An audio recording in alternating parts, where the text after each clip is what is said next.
un placer para nosotros en Búsqueda tener aquí en el trono, como digo yo, a Emma Sanguinetti en este nuevo ciclo que hemos empezado de After Culturales en la mitad de un año electoral, el 2024. Dijimos, tomémonos un respiro de tanta política y apostemos a las grandes figuras del ámbito cultural que tenemos en Uruguay, que por suerte son muchas. Y por supuesto que cuando empezamos a hacer la lista, en una de las primeras que pensamos fue en Emma Sanguinetti, con quien hemos trabajado juntos, pero además somos grandes admiradores y la hemos seguido. Es una gran comunicadora, así que Emma, es un verdadero placer tenerte aquí, tanto para mí como para Silvana Tanzi, editora de Cultura de Búsqueda, que va a hacer una breve presentación tuya y después ya nos vamos a meter de lleno en esto que pretende ser una conversación. Hago el anuncio previo de que también los últimos minutos vamos a abrir el micrófono al público por si alguien quiere hacerle también algunas consultas. Y la idea es tener una conversación totalmente descontracturada, así que allá vamos. Bueno, buenas tardes. Bueno, yo voy a empezar a leer algo que escribió Emma en su página web, que me encantó. Y dice, es un resumencito. Soy abogada, periodista cultural, docente y me apasiona la divulgación del arte en todas sus formas posibles. Tengo 2 hijos increíbles, un marido inverosímil y una casa con demasiados libros y cuadros. Llevo una vida escalando obstáculos y soñando despierta, siempre convencida de que el arte no te salva la vida, pero te ayuda a ponerla en perspectiva. Cierro comillas. Ahora agrego yo. Emma fue crítica de arte en Búsqueda a partir de 2002 y durante unos cuantos años, 10 años, creo, si no fueron más. Después hubo un paréntesis en el que no estuvo, pero por suerte regresó ahora en 2022 como columnista. Ha colaborado en varios Gracias a Silvana. Ha colaborado en varios medios de prensa y desde 2003 lleva adelante Enterarte, una columna semanal en el programa de Sergio Puglia de Radio Sarandí.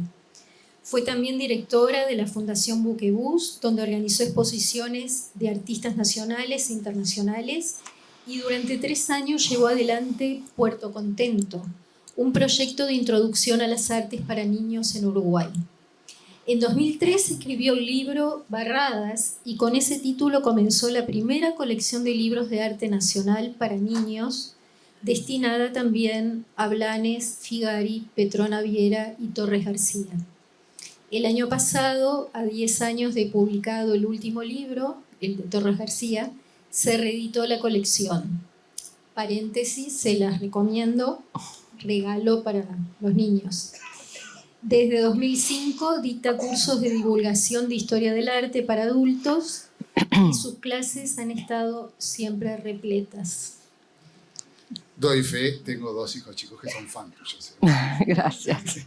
Pero además de todo, vamos a empezar esta conversación con una pregunta, porque además de todo sos abogada, pero en algún momento dijiste, me voy a dedicar a la gestión, difusión y docencia en el arte. Tu pasión es el arte. Bueno, entonces, lo primero que queríamos saber es cómo fue ese proceso de construcción profesional tuyo. ¿Cómo fuiste yendo hacia ese lugar en el que estás hoy?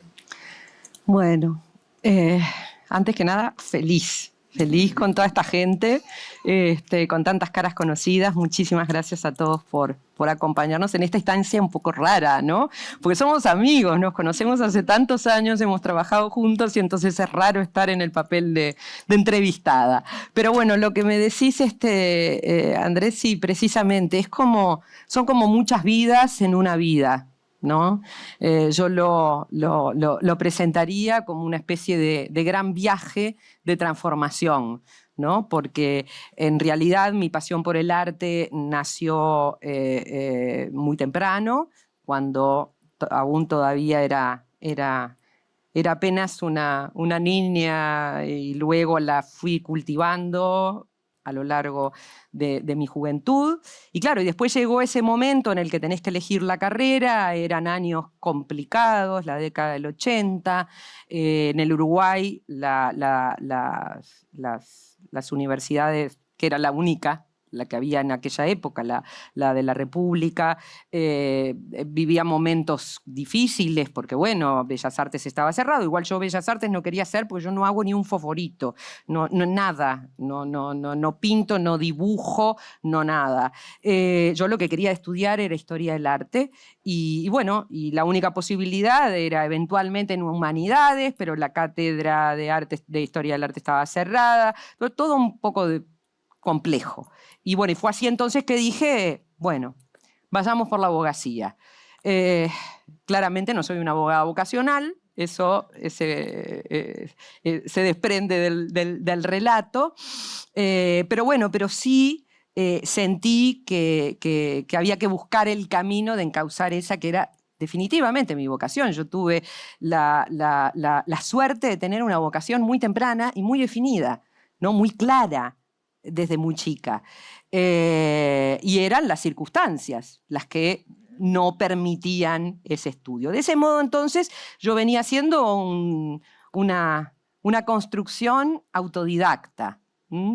Después me fui a Buenos Aires, a la UBA, a la Universidad de Buenos Aires, a la Facultad de Filosofía y Letras, volví, terminé Derecho, y bueno, claro, porque de algún modo era muy difícil, ¿no? Estamos hablando ya de finales del 80, comienzo de los 90, y entonces trabajé de abogada, siempre un poco con la esperanza, ¿no? de algún día. Ese mundo que yo seguía cultivando era como una especie de jardín personal, ¿no? En donde iba alimentando y creciendo, pero cuidado porque lo hacía de manera sistemática, ¿no? O sea, yo empezaba el año, esto se los recomiendo, yo empezaba el año y ¿qué hacía? Anotaba toda una bibliografía, ¿no? Todo lo que iba a investigar, a leer a lo largo de todo ese año. Y eso lo hice durante muchísimo tiempo. Sí, absolutamente. Más, me quedaba corta. ¿Por qué? Porque paralelo a mi estudio o a mi trabajo, yo fui defensor de oficio muchos años, y yo creo que por eso pude ejercer la abogacía en ese universo tan particular, que era una conexión mucho más a nivel humano que legal. Y bueno, y entonces, digámosle que fui cultivando esa construcción. Y lentamente sí, digámosle que a partir de la década del 90 empezaron a surgir oportunidades raras, ¿no? ¿Por qué? Porque como yo más o menos seguía vinculada al mundo de las exposiciones, a la gente, bueno, ¿y por qué no me escribís para este folletito? ¿Y por qué no aquello? Y entonces después me llamaron de Radio Carve, que fue donde empecé, hace como 40 años, una cosa que no se puede creer. Y bueno, y hacía entonces una especie de microcultural en las que contaba las exposiciones que había. Y bueno, y así, de algún modo, fui pudiendo poner un poquito más de arte, ir bajando, ¿no? La abogacía, hasta que llegó un punto en el que ¿Dónde estás? había que tomar la decisión, ¿no? Lo que te pusimos ahí no estuvo fácil de definir, pero te pusimos crítica y divulgadora de arte. Estuvo súper difícil. Porque son muchas cosas. Porque soy muchas cosas. Y en todas ellas me siento hija de esta construcción personal, que tiene mucho de pasión, pero que también tiene mucho de disciplina. Yo siempre digo que el autodidacta es una frase de Frédéric Beigbeder, el gran escritor francés. Él dice, el autodidacta está siempre estudiando para el examen que nunca va a dar. Y a mí me encanta, porque yo me siento identificada con eso, ¿no? O sea, cuando Silvana me dijo, bueno, ¿cómo te presentamos? ¿No? Yo había venido a la ocasión de Achugarri, que fue la anterior, y claro, Pablo Achugarri, escultor. Facilísimo. Entonces, cuando Silvana me llama para hacer la placa, me dice, ¿cómo te ponemos? Crítica de arte, docente de historia. O sea, a ver, no soy profesora, no soy historiadora, no estudié cine y presento los documentales de arte en el MUBI. Entonces, es como raro, Lo más parecido pongámoslo así. Lo más parecido a una periodista. Bueno, sí, yo me identifico más con esa cosa, ¿no? La parte periodística y la divulgación, ¿no? Y la divulgación, porque precisamente, ¿no? Mi universo es tratar de que el arte, que ha sido siempre, desde siempre, un lugar tan propio de la élite, ¿no? Un lugar que precisamente por ser pequeño, por funcionar, ¿no? A partir de círculos estrechos, no permea, porque son pocos, porque se hablan entre sí. Y a mí lo que me gustaba era exactamente lo contrario, o sea, en lugar de encerrarnos, abrir esas puertas. Y no hay otro modo de abrir las puertas si no es acercando a la gente a través de un lenguaje comprensible, de algo que se entienda.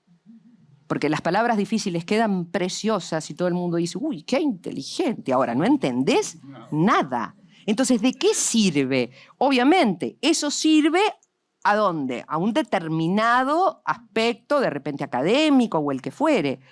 Pero lo que yo amo es conectar con la gente.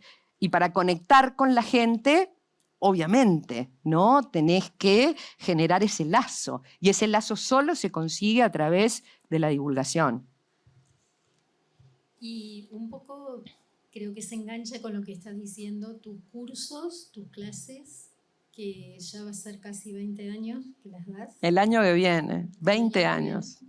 Siempre se llenan y es una materia muy, muy difícil, ¿no? De llegar a tanto público. ¿Cuál es el secreto? Sí, ¿Se puede saber? A ver... Tomen nota. Mi vida ha funcionado un poco a partir de ideas, ¿no? A partir de unas especies como de flashes que me aparecen todo el tiempo. Ayer vine a la conferencia de Sergio Blanco, acá, en este mismo lugar, y mientras la daba, yo me estaba imaginando otra charla.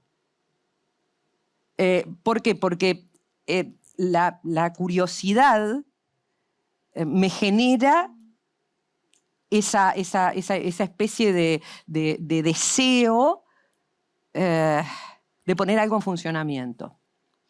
Y yo me acuerdo cómo surgieron las clases. Las clases surgieron, o el hecho de ponerme a dar una clase. Yo ya estaba en la radio, ya estaba en búsqueda, ¿no? Nos sentábamos al lado, que un día te dije, Silvana, voy a empezar con esto, vamos a ver qué es lo que pasa. La idea surge un poco, como digo, ¿no? A partir de ese flash de conexión con la gente que yo sentía y dije, muy bien, vamos a organizar algo, pero que no sea historia del arte académica, ¿no? O sea, para la historia del arte entendida como una disciplina académica, hay espacios, pocos en este país, pero hay, en todo caso, otros espacios. Yo quiero hacer lo que amo, que es contar historias. Entonces, lo que yo hago es construir una historia dentro de la cual se ponen cada semana 4, 5 ideas, conceptos, de esos que sí vienen de la historia del arte.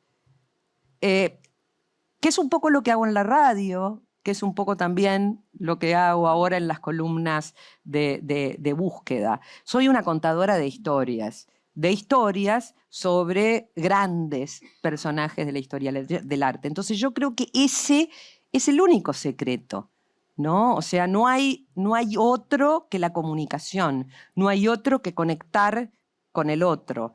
Porque, perdón, ¿no? De historia del arte en este país hay grandes figuras. La profesora Alicia Haber, el profesor Ángel Kallenberg, un montón de figuras que saben muchísimo. Pero lo que yo hago es otra cosa. O sea, yo leo todo eso difícil, complicado, complejo, atravesado, lleno de nombres, lleno de bibliografías. ¿Y qué hago? Trato de encontrar la historia que me permita poner esos conceptos. Entonces, de algún modo es como una construcción, ¿no?, de comunicación con el otro. El tema del desafío de la radio, porque sos una columnista muy escuchada en la radio y hablas de arte visual en la radio, que no debe ser... No es nada fácil. No es fácil. Fue a raíz de una figura que yo admiré y sigo admirando muchísimo en nuestra cultura, que fue el gran Enrique Mrac, y por culpa de Búsqueda. A ver, yo había escrito mi primer doble página en Búsqueda, que me tenía en un estado de emoción total, cuando el Chueco, que era en ese momento nuestro editor, yo presento la nota... No me digas, lo llamé. Chueco, estoy hablando de ti. Ahora se esconde.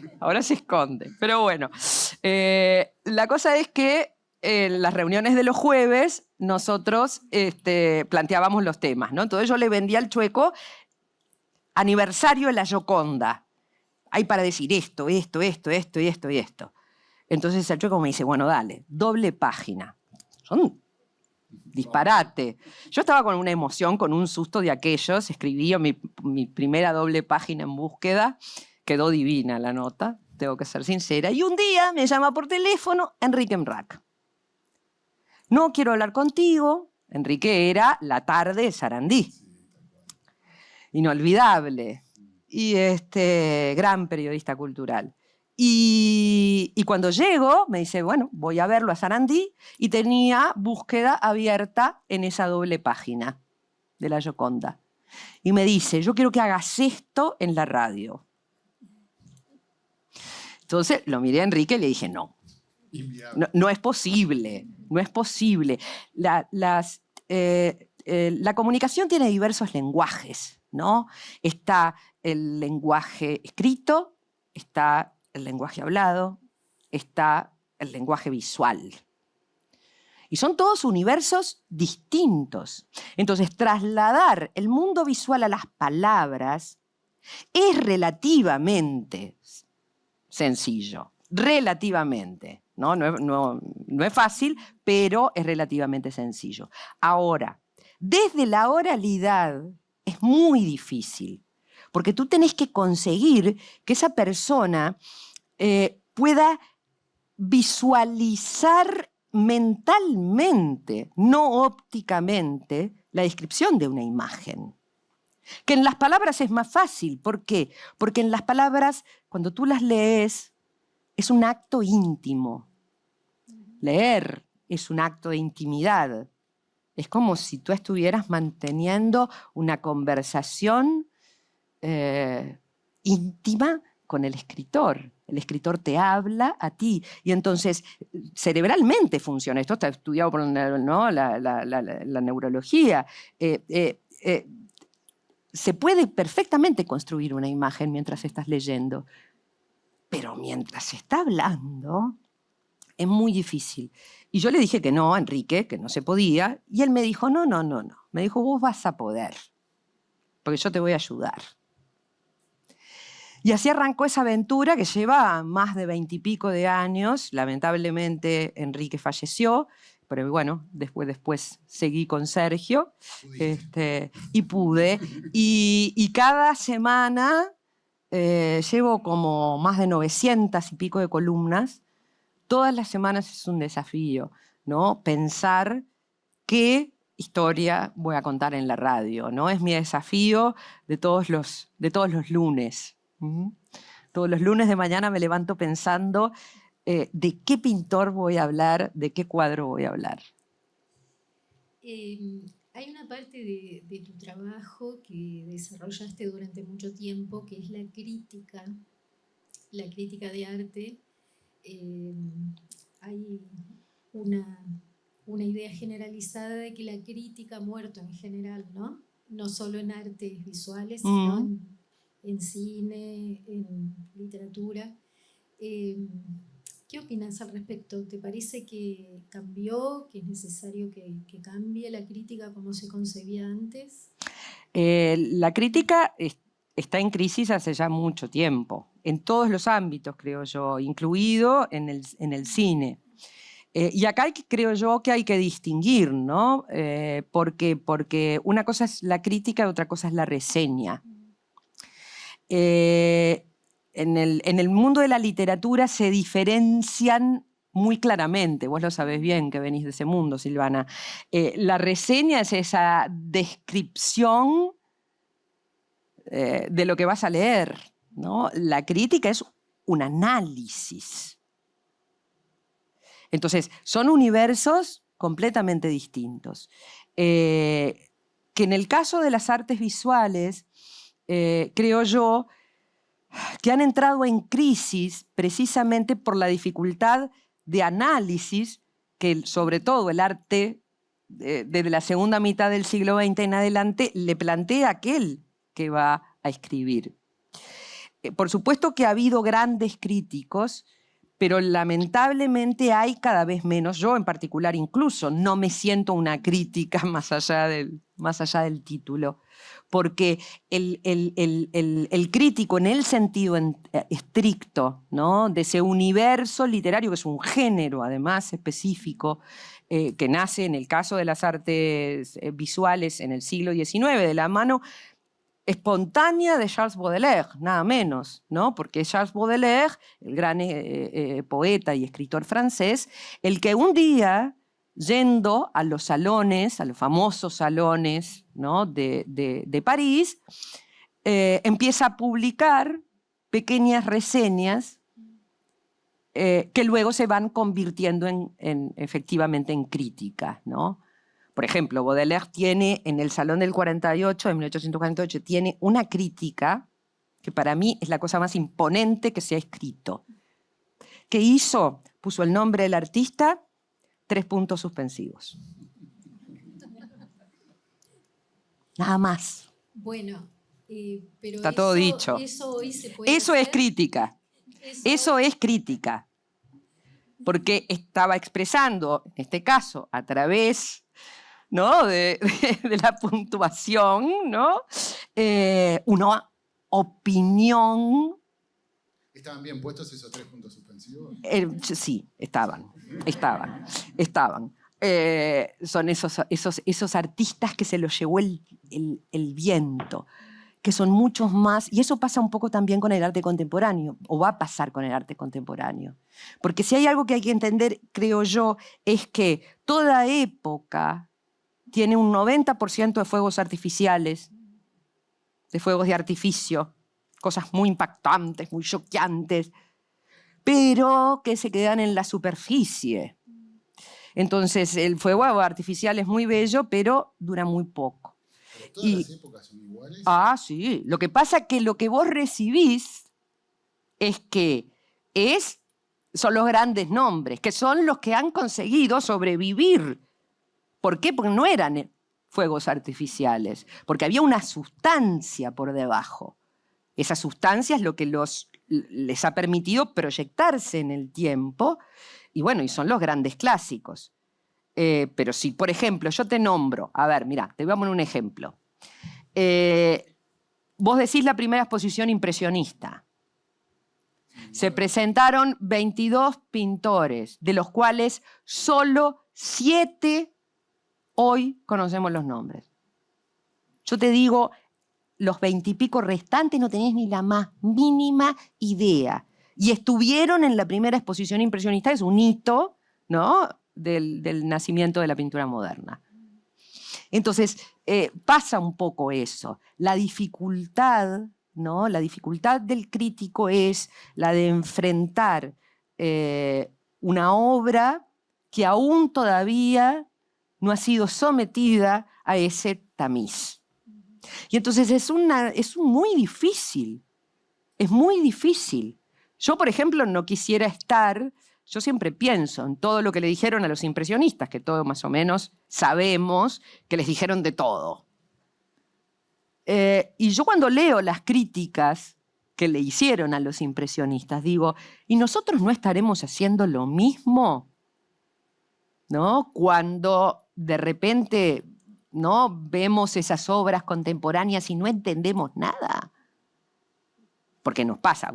No me digan que no. Porque nos pasa a todos, a mí me pasa, les pasa a ustedes, les pasa a todo el mundo. Uno llega a los museos, ve esas cosas así y dice, ¿y esto? ¿Para dónde? Los fuegos artificiales, eso que habla. Sí y no. Sí y no. Yo espero vivir lo suficiente para ver al menos algo de lo que queda, ¿no?, de finales del siglo XX y de comienzos de este. Pero ese es el problema. El problema es que aún todavía no has pasado ese tamiz del tiempo, ¿no?, que es, efectivamente, es un tamiz. Solo queda aquello que tiene sustancia. Y claro, y enfrentar la actualidad es complejo. Y aunque se haga una buena crítica, con análisis y con todo, es posible que estés del lado o que la historia te vaya a condenar porque hayas quedado del lado de la vereda del que criticó a lo que dentro de 50 o 60 años la gente va a celebrar.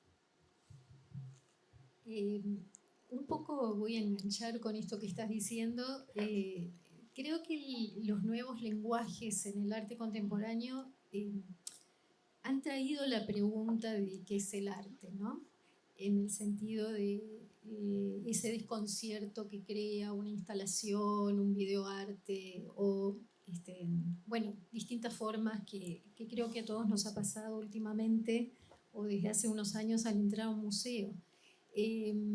¿Se puede definir lo que es el arte? Es una pregunta complicada. En todo caso, porque es muy difícil definir y decir esto sí y esto no. Yo ahí optaría por lo que dice Arthur Danto, el gran historiador del arte norteamericano, que dice, no todo es arte, pero todo puede llegar a serlo. Y claro, y Danto lo que está diciendo es, con esa frase, es un poco el proceso o resumiendo, el proceso que sucedió a partir de precisamente de la revolución de los impresionistas en el siglo XIX, en donde los artistas pudieron hacer lo que quisieron y como quisieron. Hasta el siglo XIX, toda la historia del arte es una historia instrumental, o sea, es arte de encargo, al servicio de algo. Al servicio del mecenas, al servicio de la iglesia, al servicio del poder político, al servicio, claro, obviamente, pasaba de todo allá adentro, pero no dejaba de ser instrumental a un determinado poder. La revolución moderna, ¿por qué es moderna? Precisamente porque los artistas, en este caso los impresionistas, pueden empezar a pintar como quieren, y lo que quieren, y lo que les costó, pobres. Entonces, yo te diría que la pregunta, ¿qué es arte? O si esto es arte, empezó ahí. Empezó desde el momento en el que todos los artistas tuvieron la libertad de hacer lo que querían, de aquello que ellos, y un individuo cree que es arte. Por eso lo de Danto, ¿no? Todo es posible. Entonces, hoy en día seguimos metidos en esa crisis, que es una crisis consecuencia de la libertad. Y entonces, eso es lo interesante del fenómeno. Lo interesante del fenómeno es que el nudo de que no entendamos nada es que el artista puede utilizar todos los medios que quiere para hacer aquello que quiere hacer. Entonces, es difícil. Esto abre nuevos medios, nuevas posibilidades, nuevos caminos. ¿Por qué? Pues porque la fotografía, el videoarte, y bueno, y ni que hablar a partir de que en la década del 60 empiezan a aparecer las instalaciones, todo eso, ¿no?, se vuelve como una especie de gran barullo en donde uno no entiende. Y ahora tenemos la inteligencia artificial. Y además ahora tenemos la inteligencia artificial, que es todo un tema, todo un tema. porque incluso ahora en los concursos y en los premios se está teniendo que poner y agregar cláusulas con respecto al uso de la inteligencia artificial dentro de toda esa panoplia de medios en donde todo es posible, ¿no? O sea, performance, o sea... Entonces, es un gran barullo que a su vez se ve amplificado. ¿Por qué? Porque si antes de los impresionistas estaba el salón, entonces los señores jueces te decían lo que era el arte, porque el problema empieza ahí por eso, porque antes lo que estaba en el salón estaba legitimado por los que se suponía que sabían. Entonces uno iba ahí y te tenía que gustar. Claro. ¿Por qué? Porque ¿qué es lo que nos pasa ahora? Ahora, en medio de todo este barullo, aparecen los museos. Y adentro de los museos, los curadores. Y entonces se ha generado ¿qué? Una nueva instrumentalidad, en donde el fuego de artificio se legitima a partir de que está en el museo. Porque vos vas al MoMA y bueno, yo no entiendo nada, pero si está en el MoMA, esto algo quiere decir. Entonces ahora la nueva legitimación no te la dan los salones, te la da el director del museo y el curador. Entonces vos decís, me tiene que gustar. En una palabra, estamos en problemas. Se le puede poner 3 puntos suspensivos al MoMA también. Absolutamente. Yo le he puesto. Sí, claro. Y está bien, tenemos la libertad de ponérselos. Obvio. Bien. Vamos un poquito para atrás. Tu entusiasmo por difundir también el arte en los niños, que estuvo bueno, en Puerto Contento y después en la colección de niños, de artistas para niños. ¿Cómo surgió? ¿Tuvieron algo que ver tus hijos? ¿Fue una necesidad que viste que hacía falta en las escuelas o hacía falta esa formación en los niños? Sí, efectivamente. Como yo les contaba al principio, digo yo, digámosle que me manejo a partir de flashes, ¿no? Son como ideas que van apareciendo. Y intento, al mejor estilo de Steve Jobs, ir generando conexión de puntos. Y bueno, yo tuve la suerte de nacer en una casa con muchos cuadros, con muchos libros, con mucho estímulo, ¿no? En la conversación, en lo que fuere. Y evidentemente todos de algún modo, ¿no? Consciente o inconscientemente, replicamos en nuestras casas muchas cosas de nuestro propio aprendizaje. Y mi casa es una casa con muchos libros y muchos cuadros. Y mis hijos de algún modo se movieron siempre dentro de ese universo. También es cierto que me empecé a dar cuenta, ¿no? De que el trabajo lo tenía que hacer yo. Y siempre lo hice con gusto. Entonces, les contaba de los pintores, les contaba de las obras, bárbaro. Pero ¿y el que no puede? ¿Qué pasa? ¿No? O sea, ¿qué pasa con aquel que no tiene por qué saber la vida de Barradas o la vida de Figari, pero sí quiere que su hijo o que su nieto tenga, ¿no? Un acercamiento hacia todo este universo sensible? Yo te uso a vos. Pero es que sirven para adultos, ¿verdad? Sirven, Andrés. Claro. Entonces, esa es la idea. La idea de los libros es esa. Y, por supuesto, mis hijos fueron los conejillos de Indias en todo. Lo siguen siendo hasta hoy. Por ahí anda mi hija, que tengo el flash, no, está tan acostumbrada, tengo el flash, le tiro la idea, ¿funciona o no funciona? Y los sentaba a ellos con los amiguitos y decía, bueno, a ver, esto, y todos los jueguitos y todas las cosas que están dentro de los libros, las testeé. Las testeé con ellos. Entonces sí, sin duda. Y Puerto Contento también tuvo esa intención, ¿no? En Puerto Contento, que fueron 3 ediciones, que estaba exclusivamente enfocado además en las escuelas públicas. En 3 ediciones pasaron casi 4.000 y pico de niños de escuelas públicas. Y es más, he tenido la suerte de encontrarme con algunos de esos chiquilines que hoy tienen 20 y pico de años. Y me acuerdo que vino uno a saludarme, yo estaba comiendo en un bar, y me dijo, yo hice de Velázquez en Puerto Contento. Yo flasheé, era un hombre adulto, ¿no? Era una representación que era un juego final de las meninas en donde lo que hacíamos era que los chiquilines escogieran los personajes del cuadro y tuvieran que trabajar las ubicaciones para manejar el tema de la perspectiva y aprendían lo que era la perspectiva y demás. Y entonces te pasan esas cosas increíbles, ¿no? Cambiando de tema, porque otra cosa que has hecho mucho por tu trabajo es viajar. Y has viajado por distintos lados, incluso guiando a demás personas. ¿Cuál es el lugar al que siempre querés volver? Que decís, me encanta volver aquí y soñás con volver. A ver, yo he viajado menos de lo que parece, menos de lo que parece, mucho menos. ¿Sabés por qué? Porque será esa cosa de la autodidacta, ¿no? Pero toda la vida viajé a través de los libros. Para mí los libros son un viaje.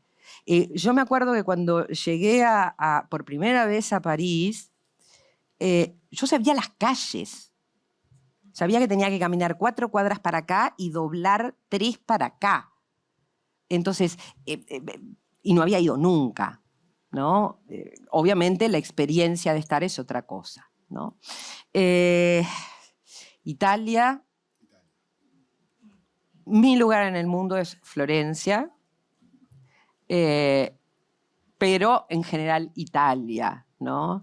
Pero en particular Florencia. Florencia es una ciudad en donde el arte se respira de una manera humana. ¿Por qué lo digo? Porque digo, hay grandes capitales de las artes, ¿no? Roma es espectacular, Viena es una maravilla, París, ni que hablar. Pero Florencia tiene esa cualidad íntima, ¿no? En donde uno camina y todo lo que encuentra es humano.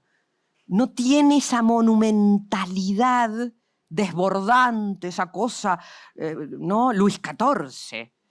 Que aunque París no tiene nada que ver con Luis XIV, lo digo en sentido figurado, ¿no? Porque el París que vemos hoy es el París del Barón de Haussmann, que es un París del siglo XIX, pero que tiene ese sentido monumental, majestuoso, que Francia ha construido a lo largo de los siglos y cuya culminación fue Luis XIV. Florencia es burguesa. Entonces tiene esa cosa íntima y cada piedra, ¿no? Exuda arte. O sea que no hay duda, Florencia. Bien. ¿Y qué, yendo justamente a las obras de arte, hay un mercado del arte importante y hay cifras que se manejan astronómicas, ¿no? ¿Por qué valen lo que valen? ¿Por qué un cuadro o una instalación, no te digo de autores reconocidos, ¿no? De los grandes artistas, sino a veces de desconocidos y se mueven millones de dólares? ¿Por qué? Porque una cosa es el arte y otra cosa es el mercado. El mercado es un universo que lo abarca todo. Desde una lapicera hasta un iPhone, hasta un auto. Y también el arte. Entonces, son valoraciones distintas. Una obra de arte puede valer, pero no por la estimación o el precio que tenga. El mercado se maneja a partir de principios y reglas comerciales, igual que cualquier otro mercado de objetos. Entonces, los precios que se pagan hoy son obscenas. Para mí, yo creo que son obscenas, sobre todo las que se manejan en arte contemporáneo, ¿no? En otros aspectos quizás no lo sea tanto. ¿Por qué? Porque a veces grandes maestros queda poca obra fuera de los museos y entonces la lógica del mercado hace que tengan, ¿no? Pero claro, cuando vos entras en el universo del mercado, allí ya no estás hablando de arte. Allí estás hablando de una operación, de una transacción económica que se nutre de un montón de otros factores, ¿no? O coordenadas que no tienen nada que ver con el arte. Nada que ver. ¿Qué pasan? En primer lugar, por los coleccionistas. El coleccionismo hoy está muy marcado, ¿no? Por la especulación. Entonces, hay una especulación financiera a través del arte, como en todos los otros ámbitos de la especulación económica. Después tenés, ¿no?, un montón de otros factores, los curadores, las galeristas, o sea, hay todo un universo, las casas de subastas, hay todo un universo que se mueve alrededor de eso, en donde, bueno, si vamos a hablar de arte, no tenemos que hablar de eso, ¿no? Ese mundo es otra cosa. Yo no creo que Jeff Koons valga los millones en los que se venden sus obras. Quizás de repente, sí, dentro de 100 años, un Jeff Koons alcance en ese mercado un precio, ¿no?, acorde, digámosle, a lo que de algún modo podríamos analizar que es su obra. Pero son mundos distintos, ¿no? Son mundos diferentes. Nunca entraste mucho en eso, porque vos tenés muchas obras de arte, conocés coleccionistas, nunca entraste para ver qué es lo motiva, qué es lo que hay atrás de eso. ¿Es un negocio? Bueno, es como todo, ¿no? Está aquel que compra porque le gusta y hay grandes conexiones que se han construido sobre eso.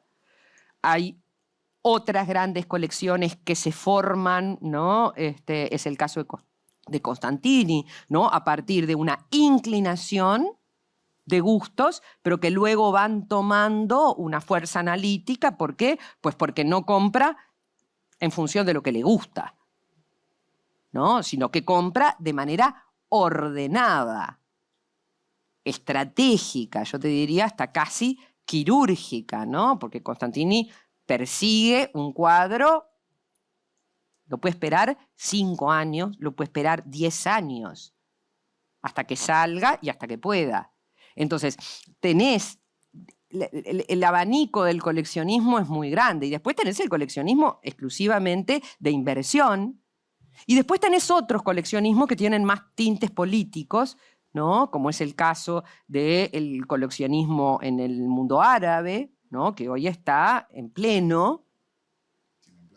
Y claro, digo, después del ingreso de los japoneses, después del ingreso de los chinos y después del ingreso de los jeques árabes, que compran a la par cuadros de fútbol y pintores. Perdón, ¿no? En un universo además religioso en donde la imagen, ¿no?, tiene sus bemoles porque es vista como sospechosa.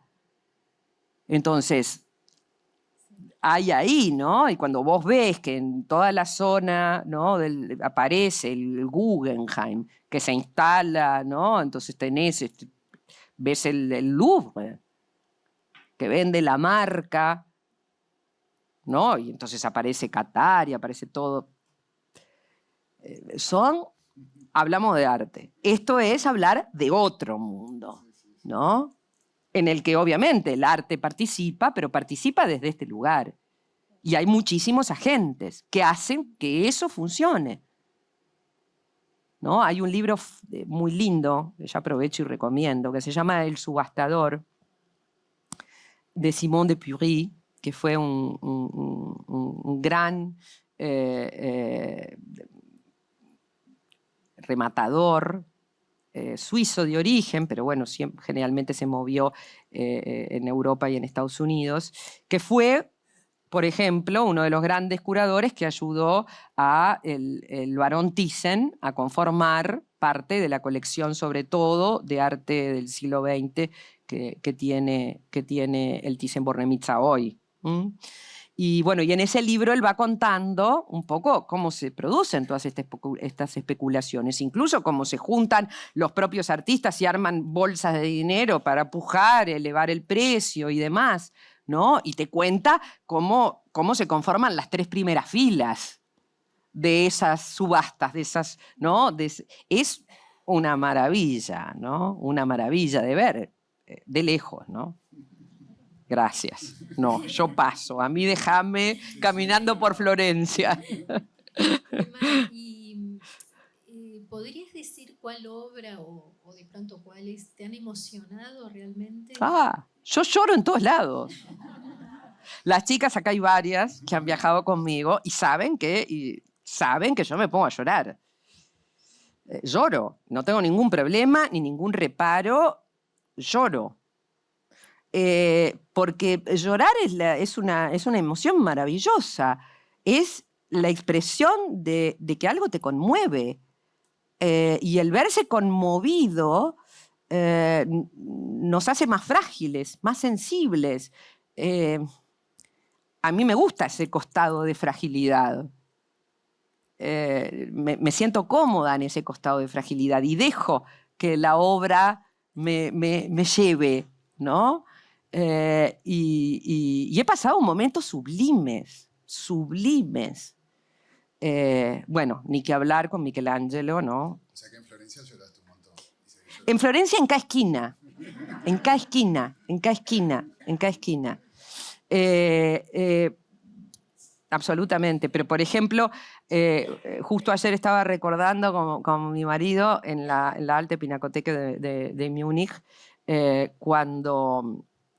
que fuimos expresamente para ver un cuadro, obviamente después vi todo el resto, pero yo iba a tener una conversación con Durero.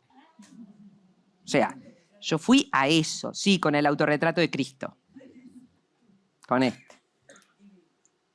No había... Hablé. Yo no sé cuánto tiempo estuve adelante. Es un cuadro chiquitito así, chiquitito. El museo estaba vacío, había muy poca gente, había unos silloncitos adelante. Yo me senté y hablé con Alberto. Y yo lo trataba de Alberto, porque, a ver, eso también es otra de las cosas que me pasa con los cuadros, ¿no?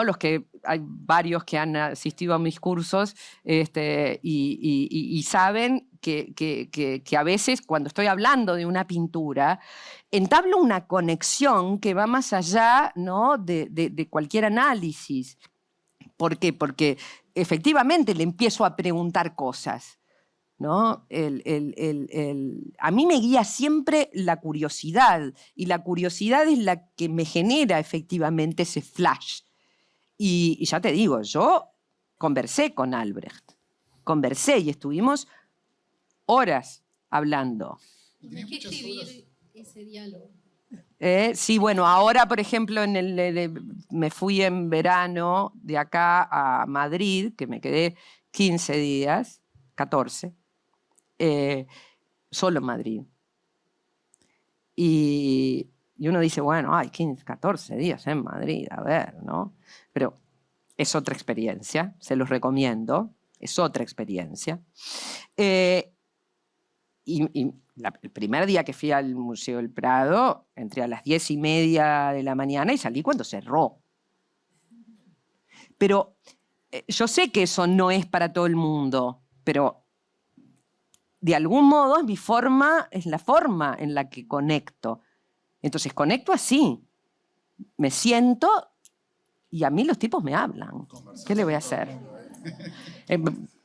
Y no preciso inteligencia artificial ni esas cosas que las mueven y que las olas se salen del cuadro. Todavía estoy por entender eso. Porque si vamos a convertir una pintura no es una cruza, es una cruza entre animación, meme y cine, ¿no? Porque también tiene como un costado cinematográfico el hecho de que se te venga la ola. No sé si lo vieron, anda por todos lados eso. Yo todavía no sé, pero a mí me asusta. Me asusta porque no es el hecho plástico. La magia de un cuadro, es que esa imagen, ¿no? Ya sea figurativa o ya sea abstracta, estoy hablando, ¿no? En general no tienen por qué ser figuras. Yo también puedo pasar de repente 2 horas adelante un Mondrian. Lo que importa es lo plástico. Por eso una cosa es artes plásticas y otra cosa son artes visuales, ¿no? La plasticidad, las artes plásticas forman parte de las artes visuales, pero lo plástico nació para ser bidimensional. Es esto. Entonces, no sé hasta qué punto estamos haciendo bien. No sé, todavía no he llegado a una certeza que me diga si efectivamente ver el cielo de la noche estrellada girar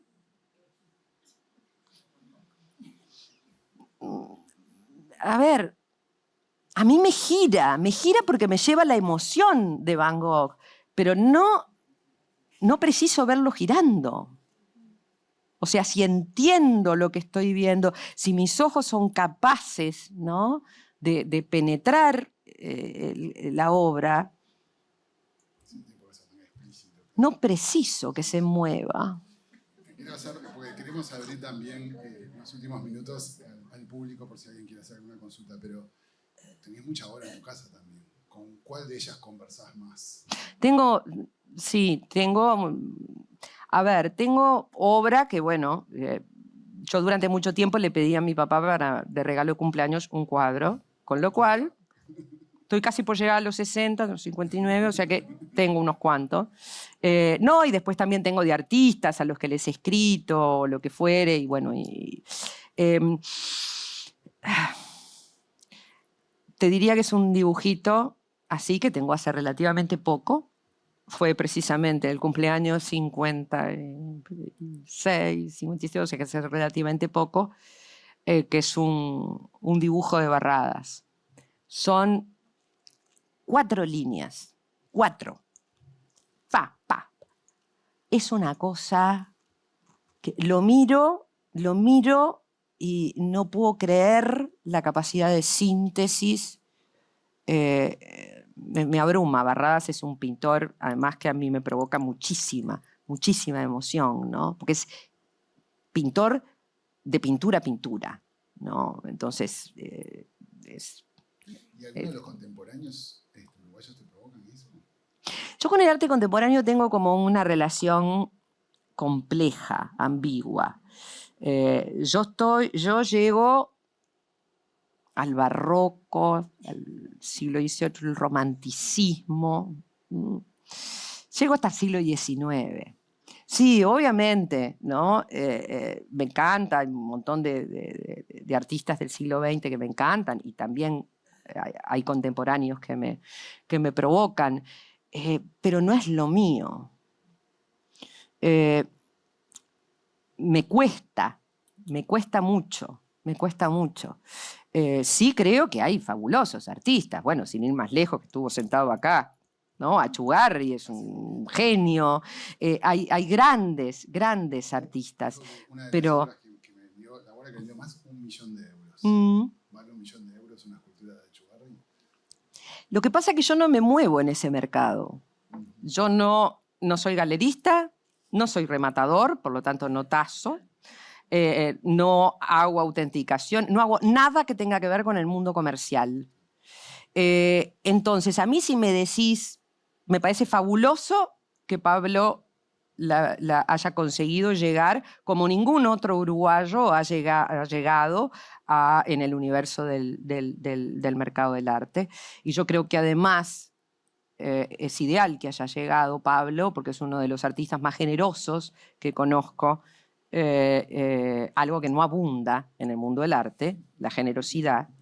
Y lo que ha hecho Pablo es algo único, ¿no? Porque el MACA es el resultado de su éxito, ¿no? Y no se llevó los millones para la casa. Entonces, hay como, ¿no? Sí, a mí me pone muy feliz que le pase todo eso. Pero no sé. No sé. Porque si vos me decís cuánto vale la Capilla Sixtina, o sea, y yo qué sé, no les podés poner, yo no le puedo poner precio a una obra de Uchugarri. No puedo. Yo conecto de otra manera, no sé. Bueno, sí, vamos a abrir al público porque si ay, sí, largo, sí. No. Podríamos seguir No, ya. toda la noche, pero capaz que hay algunos de la audiencia que quiera hacer alguna pregunta. Está el micrófono por ahí. No sé si alguien quiere hacer alguna consulta a Emma. Hablen ahora. Ay, Jacqueline. ¿Qué me va a preguntar? Hola. Bueno, para mí he compartido cursos con Emma y he tenido el privilegio y la felicidad de haber viajado con ella con 6 grupos. ¿A Florencia incluido? A Florencia, Europa, acá estamos una cantidad de las chicas que hemos viajado y ha sido un privilegio y realmente la extrañamos. Es lo máximo, es un privilegio. Bien. Bueno. Gracias. Es verdad que llora todo el tiempo. Es verdad, es cierto, lloro. ¿Alguna otra consulta? Muy bien. ¿No? Bueno, entonces, a ver. Allá. Sí. Otro más. Pregunten algo.